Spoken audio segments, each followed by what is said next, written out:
Ustaz, Ibu, saudara-saudara jemaah Masjid Al-Mukarramah yang berbahagia. Yang pertama, saya ingin bercerita. Ini walaupun sekedar cerita, tapi ada manfaatnya dengan tema yang akan kita bahas tentang ihsan. Diceritakan pada suatu saat ada seorang syekh yang memiliki murid yang cukup banyak, hampir ribuan. Kemudian syekh ini mengumpulkan murid-muridnya untuk diuji.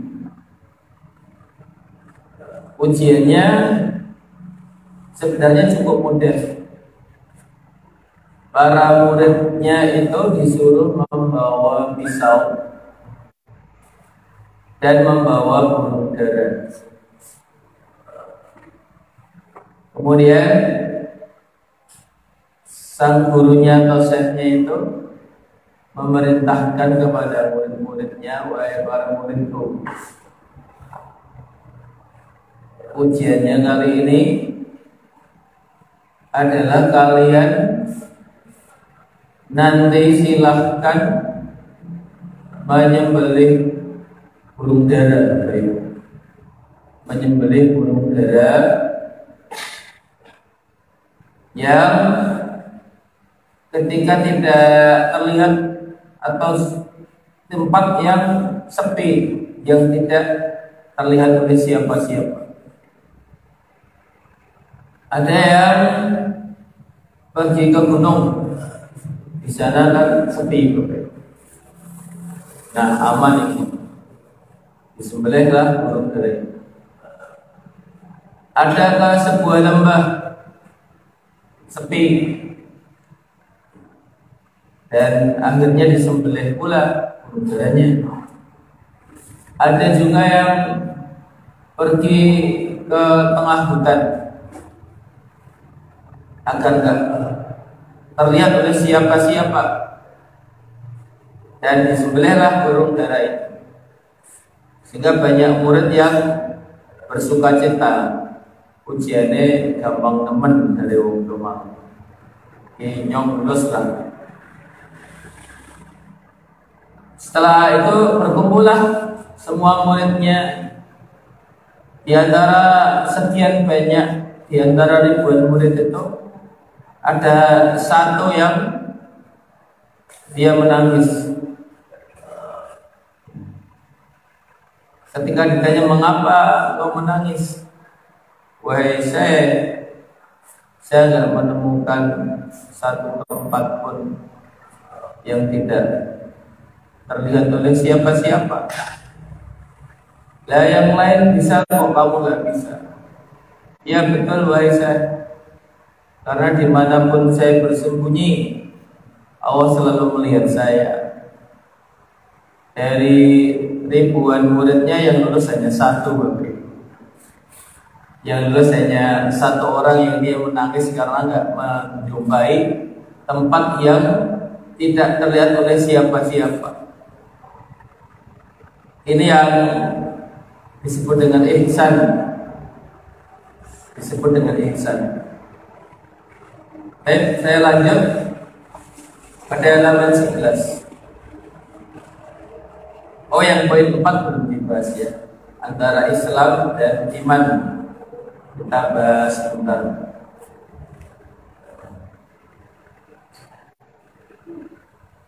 Pada halaman 11 itu secara terjemahan, kadang iman dan Islam itu adalah dua hal yang berbeda. Kemudian pada dasarnya Jika berbeda nama tentu berbeda makna. Namun demikian, ya tidak jarang digunakan atau disebut salah satu untuk menyatakan keduanya. Kalau orang sudah Islam berarti sudah iman. Kalau orang sudah iman berarti sudah Islam. Nah, Bapak Ibu yang dirahmati Allah Subhanahu wa taala, dalam yang kitab aslinya sebagian yang nomor 4 itu al-Islam wal iman.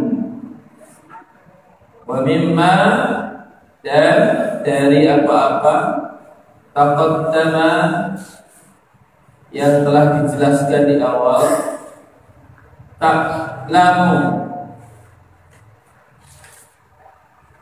kita mengetahui, kalian mengetahui annal Islam, bahwasanya Islam, wal iman, dan iman, hakikatan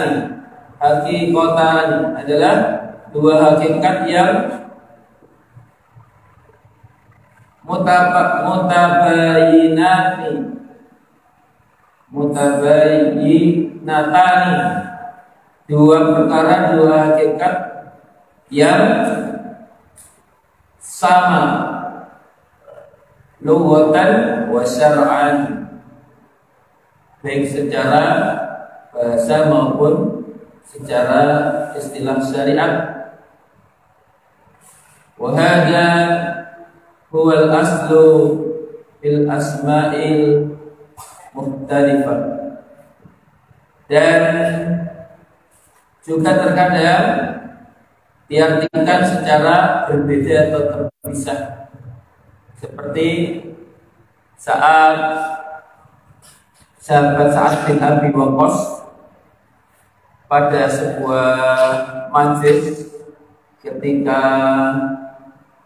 di situ Rasulullah membagi-bagi harta, Bapak Ibu, harta-harta yang kaitan dengan ghanimah, ya, itu banyak warga atau masyarakat Badui dari pedalaman Arab yang datang untuk ingin meminta sedekah atau infaknya Rasulullah ketika sedang membagi ghanimah. Nah, yang lainnya dikasih, satu kelompok orang Badui itu gak dikasih. Kemudian sampai Sa'ad bin Abi Waqqas radhiyallahu anhu berkata, wahai Rasul, kelompok itu termasuk orang yang beriman, dan satu kelompok itu juga menyatakan bahwa kami telah beriman, wahai Muhammad. Tapi Rasul mengetahui melalui Allah bahwa di hatinya belum muncul iman. Itu gara-gara hanya ingin mendapatkan harta. Banyak yang berbondong-bondong masuk Islam. Katakanlah engkau sudah Islam tapi belum beriman. Nah, dalam kasus ini maka dibedakan antara orang Islam dengan orang yang beriman. Artinya apa? Kalau orang yang beriman sudah pasti berislam. Kalau orang berislam belum tentu beriman dalam kondisi seperti tadi. Kemudian ada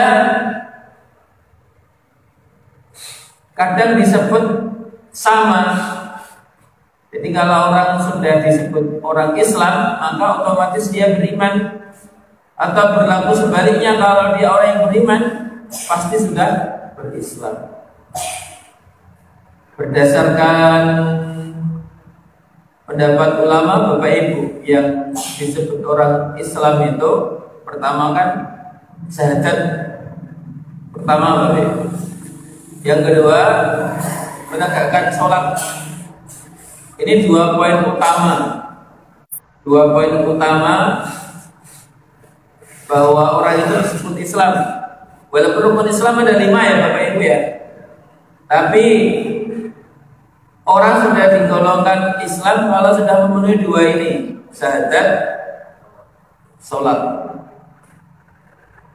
Lah syahadat tapi orang sholat bebas. Syahadat tapi orang sholat tuh gimana? KTP. Iya. Tapi bisa dikatakan sudah berislam kalau dia sudah syahadat dan sholat walaupun belum zakat, karena zakat terkait dengan kemampuannya. Belum puasa barangkali karena ada ulur. Belum haji karena memang belum mampu. Poinnya ada 2 ini. Kemudian ini ada makna yang tersirat juga, pentingnya kita istilahnya memberikan harta kepada para mu'alaf Bapak Ibu.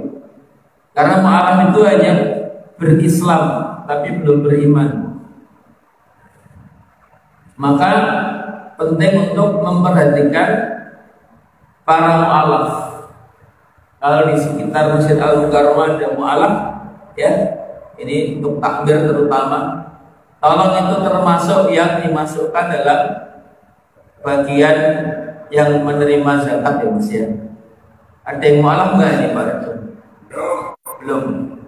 Ya. Kalau ada yang mu'alaf itu layak diperhatikan Bapak Ibu. Diperhatikan karena imannya belum masuk sampai ke dada. Kemudian sekarang yang nomor 5. Jadi Bapak Ibu yang punya buku sendiri itu bisa ditambahkan pakai pensil, boleh kisah tentang Sa'ad bin Abi Waqqas yang ingin membela sebuah kabilah dari sebuah suku pedalaman, kok nggak dapat jatah harta walaupun dia sudah beriman. Ternyata dia belum beriman, hanya berislam dan bermaksud ingin mendapatkan harta. Kemudian yang kelima, definisi ihsan. Dari cerita saya tadi Bapak Ibu, itu menggambarkan tentang ihsan. Sebelum saya baca kitabnya, contoh lagi, ibu-ibu pernah membuatkan minum dan menyediakan jajan untuk tamu, Ibu? Pernah? Ya. Bapak-bapak pernah diwedangi dengan mertamu? Pernah diwedangi bapak-bapak? Diwedangi jajan? Senang badan. Senang pokoknya jajan enak-enak. Saya tanya dulu, ibu-ibu ketika membuatkan minum dan jajannya ukuran itu sebabnya apa ibu-ibu? Sebabnya pantas ya ono tamu ya gawe iki wedang wene jajan, atau karena itu bagian dari syiar Islam. Man kana yu'minu billahi wa rasulih falyukrim dhaifah. Itu hadisnya. Dan siapa yang beriman kepada Allah dan hari akhir, maka adalah ia menghormati tamu. Yang dipakai yang mana Bu? Karena ada sunnahnya atau karena ya wajib ana tamu ya di suku? Yang mana Bu? Jujur Bu ya. Wah berarti sukui apa kata dunia gitu. Gua bojoku kewirangan gitu ya. Ya, jauhkan Bu, jauhkan dari niat itu. Itu belum ihsan namanya. Belum ihsan. Tapi kalau kita nyuguhi tamu, itu karena ini ada perintahnya, memuliakan tamu, walaupun dengan segelas air putih. Ini kayaknya orang ya, Jenengan nek kuku mene air putih Bu. Sing teko Pak Ridwan. Men yang banyak putih. Kayak ora teko. Mesti ana umur apa yang lain. Nah itu beda Bapak Ibu. Ya jemaah Al-Mukarramah yang dirahmati Allah Subhanahu wa taala. Nanti kita akan bahas ada 2 tingkatan ihsan. Saya bacakan dulu kitabnya. Jadi masih di halaman 11 yang nomor 5. Ma huwal ihsan? Apa itu ihsan? Al-ihsanu, ihsan itu adalah wal ikhlas. Dia adalah keikhlasan. Wal itqan, dan amalan yang itqan. Sebagian berpendapat amalan itqan itu amalan yang kalau istilah manajemen pelayanan prima Bapak Ibu. Istilah manajemen itu pelayanan prima. Bukan istilah wong cuma loh Pak. Istimewa. Oh, okay. Pelayanan istimewa. Ya, pelayanan prima, pelayanan istimewa. Kalau di dunia kerja itu yang disebut dengan profesional. Kalau di dunia dagang ada istilahnya pelanggan itu adalah raja ya, benar? Napa pun boten berlaku itu? Hah? Masih. Saya jumpai diri-diri Mas. Nah ya, Indomaret jumpai diri-diri. Anggar raja kan disebut nih. Nah itu disebut dengan itqan. Nanti kita bahas. Maksudnya adalah tukhlisu, diikhlaskan di dalam perkara ibadatillah, di dalam perkara ibadah kepada Allah wahdahu, satu-satunya. Berarti kita memurnikan keikhlasan hanya kepada Allah saja, satu-satunya. Tidak boleh ada yang lain, tidak boleh ada yang lain. Ma'a, bersama tamami, sempurna al-itqani, amalan yang istimewa, yang sempurna. Ka'annaka, ka itu sebagaimana annaka, bahwasanya engkau taron, melihatnya, waktu ibadati, saat beribadah kepadanya. Jadi sholat seolah-olah Allah melihatnya. Ini ada pengibaratan Bapak Ibu. Saya bekerja ditunggoni bose dengan bekerja tanpa ditunggui bos. Kira-kira berefek yang mana Pak? Saya jadi karyawannya Pak Ridwan. Pak Ridwan Raono beres. Misalkan nih saya jaga di kebunnya Pak Ridwan Pak ya. Pak bosnya ranteko aman. Begitu bosnya teko, oh langsung giat bekerja. Mandori teko. Kalau Pak Kasdimar kepala sekolah, ya, saya tidak tahu mungkin anak buahnya Pak Kasdimar Pak Kasdimar orang teko di aman.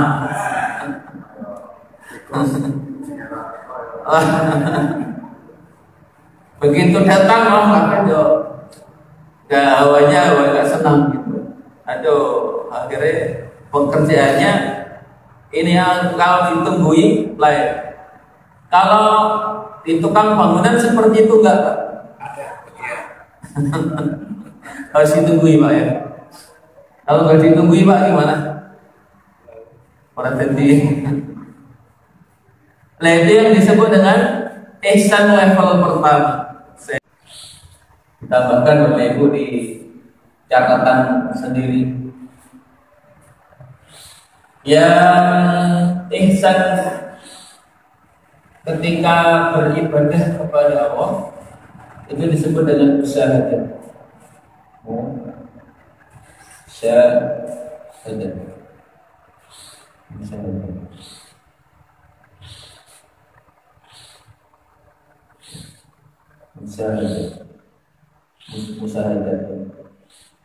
Maksudnya apa? Seolah-olah kita itu melihat, menyaksikan Allah betul-betul ada di hadapan kita. Kemudian yang kedua, ini namanya muraqabah. Muraqabah.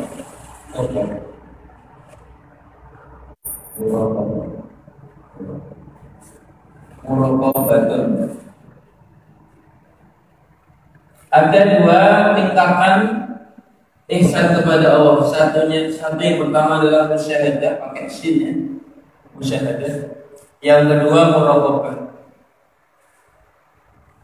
Musyahadah itu seolah-olah kita menyaksikan sendiri di hadapan kita ada Allah. Kalau muraqabah ini level kedua, tingkat kedua. Kalau bisa kita tingkat satu dulu Pak. Yang musyahadah seolah-olah Allah ada melihat kita, kita melihat Allah. Namun ketika kita tidak mampu, maka seolah-olah Allah melihat kita. Ini namanya muraqabah. Seperti halnya ini Bapak Ibu di sudut-sudut ada CCTV Pak. Ada CCTV ya. Orang kalau ada tulisan di sini dipasang CCTV, kira-kira apa Bu? Ibu berani sesuka hati? Dan berani, kenapa direka? Gimana Bu, Pak?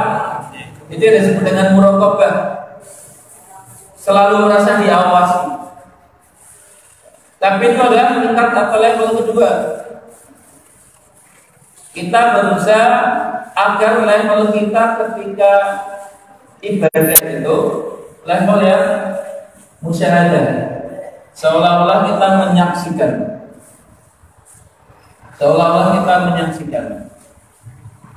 menyaksikan apa? Kebesaran Allah Subhanahu wa ta'ala.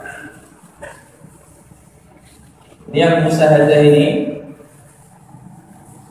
Jadi seolah-olah kita menyaksikan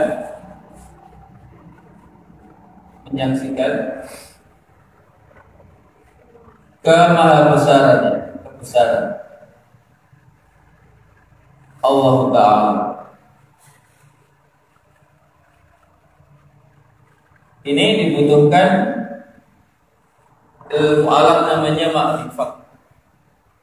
Kita bermakrifat kepada Allah. Di antaranya Bapak Ibu, ini yang kalau malaikat Jibril itu malaikat yang utama Bapak Ibu, malaikat yang nomor satu di antara malaikat yang lain, malaikat yang terpercaya oleh Allah Subhanahu wa ta'ala. Karena malaikat Jibril itu malaikat yang paling takut, paling tunduk, paling taat melebihi malaikat yang lain. Mengapa? Karena malaikat Jibril sudah pernah diperlihatkan dan melihat sendiri kebesaran kekuasaan Allah dari ujung sampai ke ujungnya alam semesta.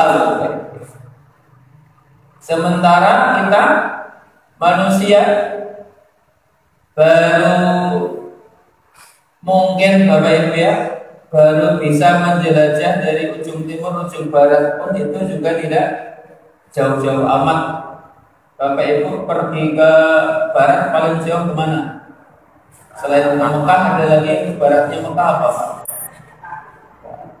Itu wes wadah banget. Yang paling ujung timur kemana tuh? Pernah kemana yang paling ujung timur? Mana? Bali. Ke timur lagi ada NTT barangkali. Ke timur lagi itu aja sudah bilang jauh banget. Nah, sementara malaikat Jibril sudah melihat dari ujung ke ujung yang namanya alam semesta. Bentangannya sayap Jibril saja, malaikat kan punya sayap. Itu sudah mencakup ujung timur dan ujung baratnya bumi. Bumi itu mencakup itu malaikat Jibril. Namun ada pula manusia yang bisa setara dengan Jibril, bahkan melampauinya. Mengapa? Karena ada manusia yang dia bisa bermakrifat kepada Allah ketika melihat nyamuk. Nyamuk kan binatang kecil. Contoh nih, nyamuk yang kecil jantungnya segede apa? Ibu pernah lihat jantung nyamuk? Nah, tentu kecil sekali, belum bisa juga jantung semut tambah kecil. Dengan melihat makhluk yang kecil-kecil itu diberi kehidupan, ya Allah, jantungnya seberapa, ya Allah. Itu akhirnya merasakan kebesarannya Allah Subhanahu wa Ta'ala. Begitu sholat kayak mutatwi, ya Allah, binatang yang kecil aja kok beri jantung, ya Rabb. Apakah saya pantas untuk sombong di hadapan Allahu Akbar, takbir? Itu kelasnya kelas musyahadah, menyaksikan kebesaran sifat-sifat Allah Subhanahu wa Ta'ala. Bisa dipahami sampai sini, Bu, Pak? Ya. Maka bermakrifatlah, selalu bermakrifat dalam segala situasi, selalu bermakrifat, sehingga ibadah kita itu seolah-olah kita betul-betul menyaksikan Allah Subhanahu wa Ta'ala langsung. Ini yang kaitan level pertama tentang ihsan ketika beribadah kepada Allah, sehingga sholatnya sholat tingkat khusus. Sholatnya dicokot nyamuk serat rasa. Sholatnya seperti sholatnya sahabat ketika dipanah oleh musuh saja tidak terasa. Ini yang perlu untuk kita teladani. Kemudian ada yang muraqabah. Kalau kita nggak bisa menghadirkan seolah-olah Allah ada di hadapan kita, maka kita harus memakrifatkan diri, mengetahui diri bahwa kita itu sedang diawasi, muraqabah. Ini yang disebut dengan ihsan level kedua. Silahkan ditambahkan di catatannya loh ya. Ihsan kepada Allah itu ada dua level.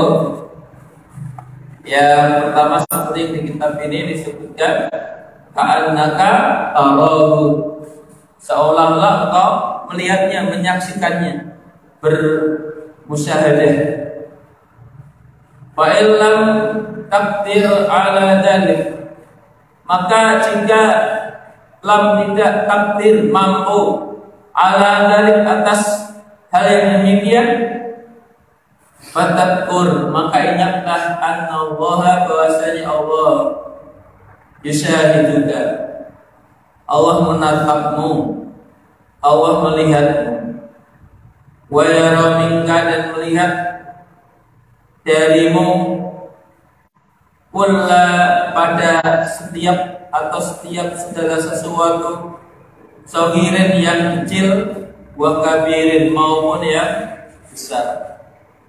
Jadi Allah melihat apapun yang ada di dalam diri kita, baik itu dosa-dosa kecil, dosa-dosa besar, kesalahan-kesalahan kecil maupun kesalahan-kesalahan besar, semuanya Allah Maha melihat. Dan tidak ada yang bisa disembunyikan dari Allah Subhanahu wa Ta'ala. Ini kalau yang jadi petugas bendahara, hati juga. Kadang tulis ongkol nulis dudung siji kan bahaya.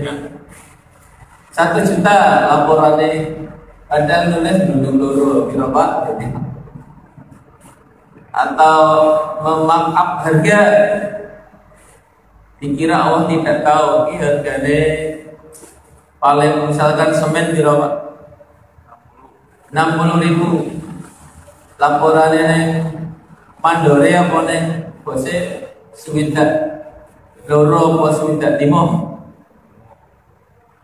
Ini menjadi hal yang sangat penting. Maka Islam, di atasnya Islam ada iman, di atasnya iman ada ihsan. Dan ihsan ini adalah iman yang paling tinggi ketika kita sudah ihsan. Kemudian ihsan terhadap perkara muamalah, ihsan terhadap sesama makhluk. Innallaha kataba ala kulli syai'in, innallaha katabal ihsana ala kulli syai'in. Sesungguhnya Allah mewajibkan untuk berihsan terhadap segala sesuatu. Di antaranya termasuk perkara penyembelihan hewan kurban. Itu ada syariatnya, Bapak. Di antaranya apa? Menajamkan pisau. Ini adalah salah satu bentuk ihsan. Sama-sama nanti akhirnya membunuh, tapi kalau landingnya kedel dengan landingnya yang tajam, itu efeknya akan lain. Yang pernah diteliti oleh ilmuwan Barat, Bapak Ibu, penyembelihan cara Islam itu ketika rekam jantung binatang yang disembelih itu direkam, namanya apa ya? ECG apa ya? Rekam jantung namanya ECG, Pak. ECG.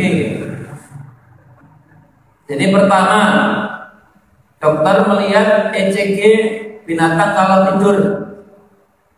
Ya, kalau neng apa Pak mau nengkar orang kalau di ECG itu seperti ini, naik turun Pak, saya ngerus datar berarti wis hilang ya. Seperti naik turun. Dan jantungnya orang tidur itu ritmenya bagus Pak. Orang tidur, Bapak Ibu kalau tertidur gimana? Ngerti orang jenengan turunnya mulai jam piro? Orang masih ngerti, lah saya jam piro. Coba kaca, aku harus tak tulis aku lesih sampai rolais. Begitu les ya wes, saya ngerti bojone kayak truk ngorok soalnya. Bila saya rapi, begitu les itu kan seolah mati suri kan, seolah mati suri apa-apa nih kerasa. Seperti itu juga binatang yang disembelih dengan cara Islam. Itu jantungnya seperti saat hewan itu tidur, tidak terasa Bapak. Maka Rasulullah menyuruh untuk berbuat ihsan kepada binatang sembelihan. Tidak boleh ngasah latih dengar hewan yang mau disembelih, menteror namanya. Awas awas Tidak boleh juga menyembelih di depan teman-temannya. Kalau di sini juga ya Pak, sendiri disendirikan ya. Tidak boleh melihat ya Pak, satu persatu. Malah dibuat tontonan kocok-kocok itu stres. Ya tutup, tidak boleh. Itu dengan binatang aja disuruh berbuat ihsan. apalagi dengan manusia. Tentu saja lebih kalau dengan manusia. Ini berkaitan dengan ihsan. Ya, Bapak Ibu yang dirahmati Allah Subhanahu wa taala, barangkali ada yang mau bertanya dulu mengenai ihsan, dipersilahkan, masih ada cukup waktu. Silahkan kalau ada yang mau ditanyakan dulu tentang ihsan, apa yang dimaksud dengan ihsan. Ada Bapak Ibu? Ini betul-betul berkaitan erat dengan kehidupan kita dalam sehari-hari. Saya menjumpai seseorang Pak yang unik. Saya melihat dia makan permen yang dibungkus. Setelah itu permennya dimasukkan ke saku. Maaf, bungkusnya, permennya dimakan, bungkusnya masukkan ke saku. Jarang-jarang orang seperti itu. Saya unik sekali ini orang ya. Saya melihat betapa ihsannya dia dengan bumi ini, dengan alam ini. Dia nggak ingin mengotori walaupun kecil bungkus permen. Rata-rata orang kan gampang gitu ya, malah paling bungkus permen gitu ya. Ternyata dia pemikirannya jauh berbeda. Plastik itu tidak bisa busuk, benar Bu ya? Bahkan orang yang membuang sudah mati, plastiknya belum busuk. Jangan-jangan nanti saya dihisap, saya sudah mati jadi tanah, cuman saya mendapatkan siksa gara-gara sampah plastik yang dibuang dan masih ngotori di dunia, masih membuat kerugian anak cucunya. Pikirannya ada semono, walaupun teman-teman yang lain menganggap lebih jar nanti koyok teman sih. Tapi ini ihsan, ini yang namanya ihsan. Berpikir jangka panjang. Agar aku melakukan ini, ternyata efek dosanya, walaupun saya sudah mati, dosanya ngalir terus. Sekarang pertanyaannya, Bapak Ibu selama ini membuang sampahnya bagaimana Bu? Walaupun kecil, malah gampang dibuang di jalan. Pemenang lepas kusir Pak. Ini diantara bentuk ihsannya seorang Muslim, seorang mukmin. Dan dulu pernah saya ceritakan tentang Abu Sa'id Al-Khudri yang membeli kuda dengan harga yang menawar dengan harga yang unik. Itu termasuk ihsan Bapak. Apa yang dilakukan Abu Sa'id Al-Khudri? Ketika masih ini saya hanya mengulas saja yang dulu pernah saya ceritakan. Menyuruh temannya digawanya duit, tolong ning pasar Comal, gua gerana barang tawaran. Begitu ketemu barang yang dimasukkan, ditawar oleh temannya dan akhirnya dapat harga murah. Nah, Abu Sa'id Al-Khudri begitu melihat barangnya, ini harganya terlalu murah. Ini barangnya nggak pantas kalau dengan harga murah. Dia kembali ke penjualnya, kemudian bilang, wahai penjual barang ini, kalau dengan harga sekian itu tidak pantas, nanti kamu rugi. Ada Bu yang seperti itu? Pembeli yang punya akhlak atau adab bisa seperti itu? Jangan gawa mangkok dari Pak Ridwan ini mangkoknya kemurahan Pak. Ini kudune 10.000 mau aku dibeli 5.000. Wes kita bayar 10.000 boleh murah gitu. Senengan Pak. Udah murah bisa menyang. Ini terkenal dengan kisah-kisah para sahabat yang luar biasa. Jadi ketika harganya orang pantas, regane terlalu murah, malah protes. Orang alhamdulillah. Ki salah ngitungnya ora aku kok salah ngitungnya kono sing salah kok ora aku. Kepujulan susuane kepujulan alhamdulillah. Susuke kudune 12.000 kok 20.000. Itu berbuat ihsan di pasar itu luar biasa kalau ada yang bisa berbuat ihsan Bapak Ibu. Iya.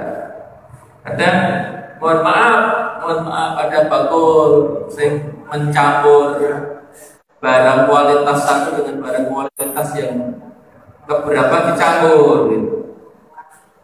Sehingga pelanggannya rugi. Apalagi ini kalau Ramadan kan musim orang nyari buah. Musim orang nyari buah dan yang lainnya lah. Nah, maka berbuat ihsanlah, berbuat ihsan. Ini kalau sebagai guru berbuat ihsannya bagaimana Bapak Ibu?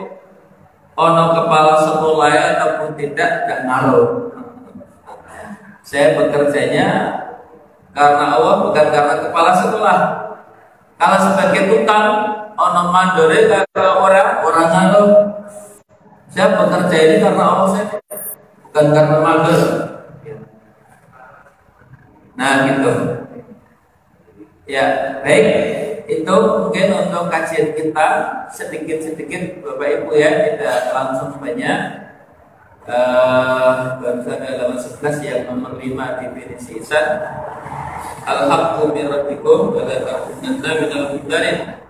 Bahwa kebenaran yang hak itu dari Allah, janganlah engkau ragu untuk menerimanya. Dan kesalahan karena kebodohan saya. Assalamualaikum warahmatullahi wabarakatuh.